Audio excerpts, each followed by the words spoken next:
Počuli ste o partizánoch? O to sa nestarám. Počuli ste teda.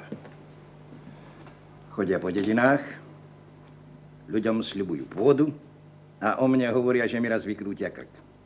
Teda moji priatelia to nie sú, pán Vajch. Ešte maličkosť.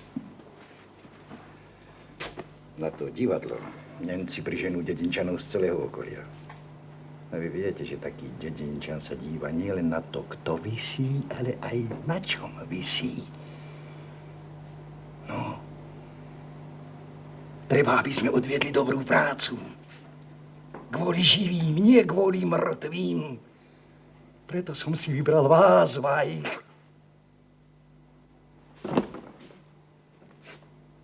Áno. Som motor. No tam tí budú vysieť tak či onak. Lenže vaša dcera vám už nikdy nemusí zarecitovať básničku k narodeninám. Nejde.